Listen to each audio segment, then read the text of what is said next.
What if I told you that one of the most spectacular places in all of the Canadian Rockies is somewhere that most visitors will never see?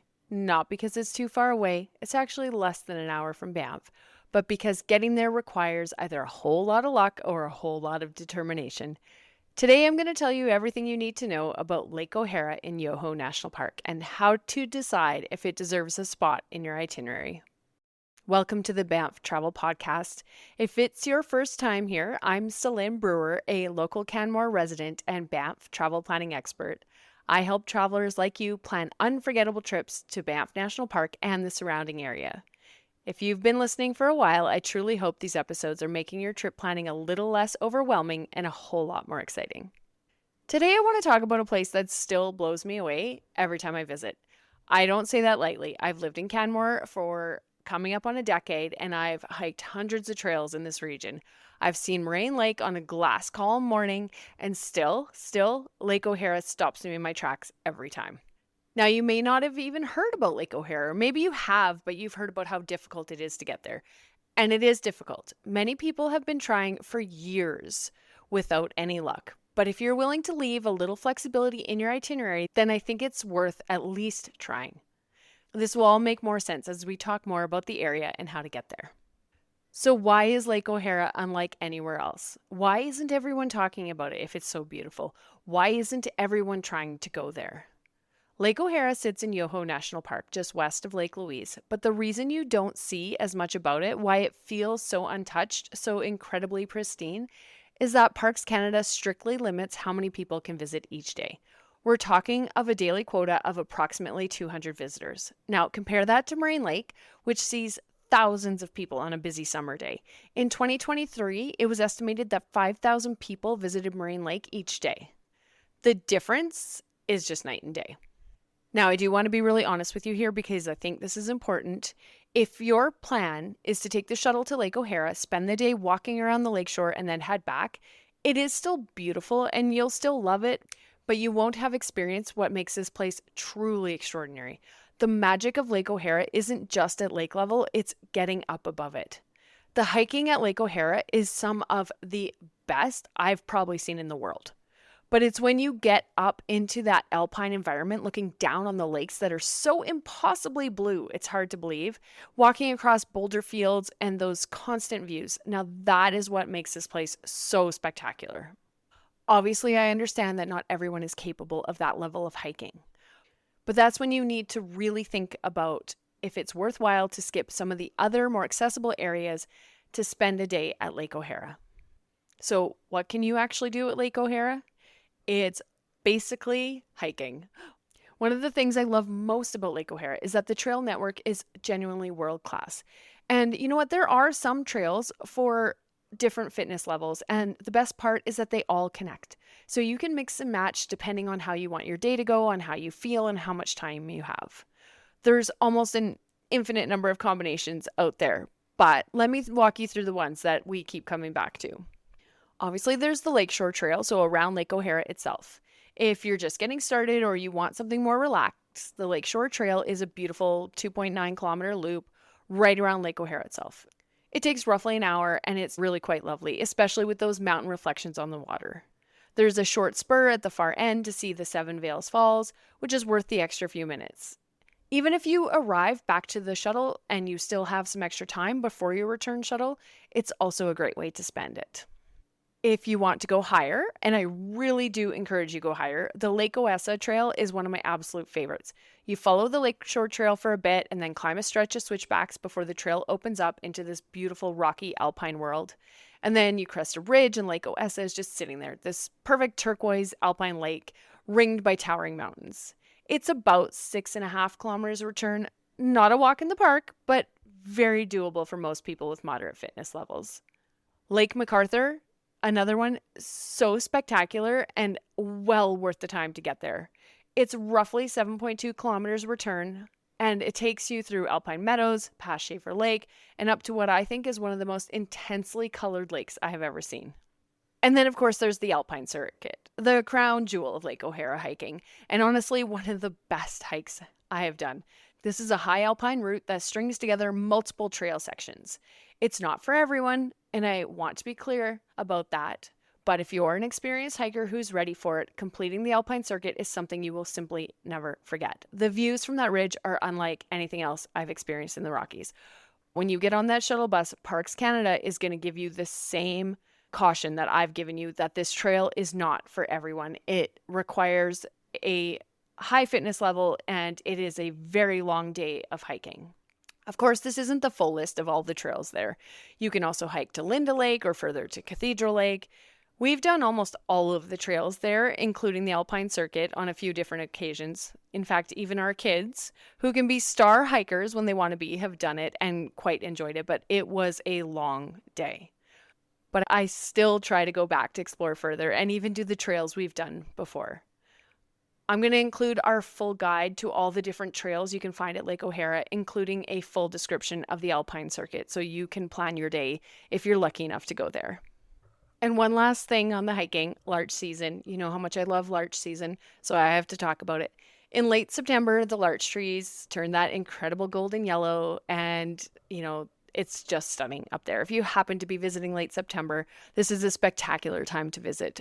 Again, be prepared for those colder temperatures, have plenty of layers on hand because it can be quite chilly. Okay, so I probably sold you on going there, right? It's this stunning, beautiful place for hiking. How do you get there? Getting to Lake O'Hara is not as simple as just showing up. I'm going to walk you through the options. Option 1 is the shuttle bus lottery. That's right, lottery. You cannot drive to Lake O'Hara. The road is closed to private vehicles. So for day visitors, the main option is the shuttle bus. It operates on a lottery system. So Parks Canada opens the lottery in the spring. So in 2026, this year, the window is March 2nd to March 23rd. So you have a few more days. And you enter with your preferred dates and group size. It costs money to enter, and that fee is non-refundable even if you don't win. So yes, you could pay to enter and not get a spot. But you could also get a spot, and it would be well worth it. And then there's some hope. After the lottery closes, any unclaimed reservations get released to the public. So if you miss the lottery, keep an eye on those release dates.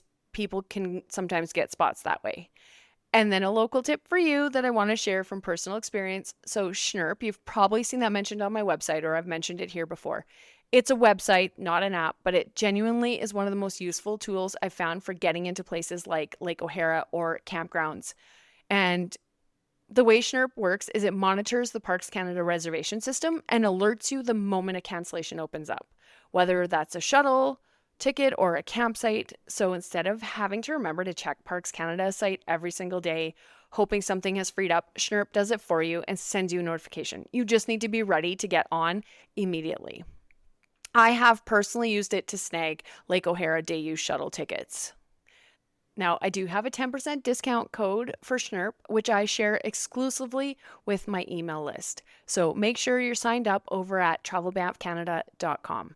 Now, if you do win a shuttle spot through the lottery or through a Schnurp alert, make sure you arrive at the parking lot 20 minutes early, check in with Parks Canada attendant, all of that kind of stuff. They're going to need to check your photo ID. The shuttle will take you about 25 minutes, drops you off at Le Relais, the day shelter. Make a note of that location because your return bus leaves from there, not from the Lake O'Hara Lodge. Option 2 is camping reservations. If you want guaranteed access, camping is your best bet. In late January, Parks Canada opens those campground reservations for the entire season. So just like any other of the Banff National Park or Jasper National Park camping reservations, if you snag a site, you automatically get the shuttle bus access too. Now, the campground has about 30 sites, and you can book up to 3 nights. It's technically backcountry camping, but since you take a shuttle in, you're not hauling that heavy pack very far. So I'd call it more backcountry camping light. Each site has a bear-proof storage locker. There are covered cooking shelters, a communal campfire area with free firewood, and probably some of the cleanest pit toilets I've ever seen. It's actually all kind of great. The campfire pit in the evening with other campers swapping stories about their day on the trail. Honestly, that's just a really fun added bonus to the whole experience. My kids absolutely love when we camp there. Now, on a practical note, if you're planning to camp, each site only fits a single tent. So even if you have 2 small tents, you can't have them on one site, even if they'd fit. So Parks Canada is pretty strict about that. Option 3 is to stay at the Elizabeth Parker Hut or at the lodge. If camping isn't your thing and you really want to experience multiple days at Lake O'Hara, there are 2 overnight options with shelter. So, the Lake O'Hara Lodge, one of the most sought after accommodations in the entire Rocky Mountains, with main lodge rooms, lakeside cabins. Stays include meals and afternoon tea, plus your shuttle access, but it is far from cheap and it is not easy to get a reservation there. They typically allow past guests to return every year, so they get the first option and it's really hard to get into. Most past guests aren't willing to give that up and return year after year. The other option is Elizabeth Parker Hut, run by the Alpine Club of Canada. It's, the communal rustic experience, shared sleeping areas, shared kitchen, all of that stuff. Holds up to 24 people. Now, not for everyone, but if you're a hiker who really loves that backcountry hut culture, it's a great option. And like the lodge and camping, a reservation there gets you onto the shuttle. And the final, fourth option is hiking the access road. So that means hiking 11 kilometers each way. The road itself is 11 kilometers one way, about 400 meters of elevation gain. Takes most people about 2.5 to 3.5 hours. There's no daily limit on road hikers, but I do need to be really, really clear with you here. The road isn't going to be that exciting, and you have a total of 22 kilometers of hiking before you even add on the hiking at Lake O'Hara.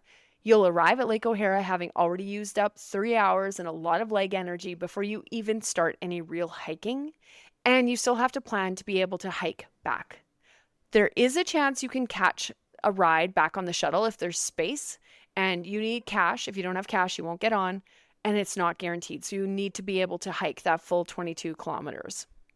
Now, I know what you might be thinking. I'll just rent a bike, but you can't. Bikes and e-bikes aren't allowed on the road either. So if you're going to do it, you have to go in fully prepared, bring way more food and water than you think you need, and keep your hiking plans at Lake O'Hara realistic for what's going to be left in your energy level and how your legs are feeling. Now, the hiking season at Lake O'Hara typically runs from July through late September. Before July, the higher alpine routes can be dangerous due to snowpack, lingering avalanche risk. The shuttle starts late June, but that's not always great hiking. You can't always do the entire alpine circuit, for example. Similarly, we went in very early October on the last day that the shuttle was running one year, and the snow made some of the areas just way too unsafe to hike. So the sweet spot for hiking there is really mid-July through September. And now you've heard me say this a million times, right? Mountain weather changes fast. Lake O'Hara sits at a higher elevation, so you want to pack layers even on a sunny, warm day. Always bring waterproof jacket, a warm mid-layer, sun protection for sure, plenty of water, way more than you think you'll need to. One time we went there and it was way hotter than we thought it was going to be. And we went through our water way faster than we had planned, meaning we didn't get to finish our hike. We had to cut it short. So don't be like us. Bring plenty of water, more water than you think you'll need. And if you run out, be prepared to cut your hike short. And of course, lots of snacks. For footwear, this is one of those places where I'm going to say proper hiking boots, ankle support. It's going to make a huge difference in those rockier alpine routes. And then you've heard me mention it. There's a day shelter there called Le Relais near the bus stop where you can grab a coffee and their famous carrot cake. That might be one of my favorite ways to end a day of hiking. Even my kids insist on going every year, and I'm pretty sure it's for the carrot cake and not the hiking. So don't worry, I've already got my entry into the lottery. I did it a couple of days ago, so we'll see if I'm heading up there this year. All right, now I know some of you are thinking Lake O'Hara sounds amazing. Maybe it's for you, maybe it's not. Maybe you don't have the flexibility in your itinerary this time, or you're adding it on a future trip. And you might be thinking that you still need to figure out Moraine Lake and Lake Louise shuttles first. If you haven't decided on which shuttle you'll take to Moraine Lake and Lake Louise, that's something I can help you with. I run shuttle workshops that walk you through exactly how the shuttle systems work for both Moraine Lake and Lake Louise, what the different options are, how to plan your day, and all my local tips on getting those Parks Canada shuttle tickets. I'll also go through the pros and cons of Parks Canada versus Rome Transit versus other shuttle options. It's one of the most common questions I get throughout the entire year. And these shuttle workshops were very well received last year, which is why I decided to do them again. Just some of the reviews I got after it were, Extremely helpful information provided in a short amount of time. Celine was very easy to listen to, and the presentation was very easy to understand. She even sent back a personalized email to answer a question I had specific to our itinerary, which was above and beyond what I thought I would be getting from this workshop. Another attendee said, I just wanted to say thank you for your email and your video about booking the shuttles. It was fantastic and made me feel so much better and confident about getting the Parks Canada tickets. My family and I were all logged in and ready the morning they went on sale, and we got the day and time we wanted. Thank you so much. Now, if this sounds like something that you might be interested in, you can save your seat at banfftravelplanning.com/shuttle, and the first one's going to be next week on the 26th. Now, Lake O'Hara is one of those places that always reminds me of why I love living in the Canadian Rockies. It's not the easiest place to get to. It takes planning, it takes some luck, and some genuine effort, but that's part of what makes it so special. You earn it, and you are rewarded in full. I'll leave my full guides to camping, hiking, and how to get to Lake O'Hara in the show notes. Even just take a few minutes to look at the pictures and you'll see what I mean. If it's not a fit for this trip for you, I highly recommend coming back and seeing if you can make that work. Thanks so much for listening to the Banff Travel Podcast. If this episode was helpful, please hit follow or leave a quick review. It makes such a difference in helping other travelers find the show. Until next time, happy trip planning, and I'll see you out on the trails.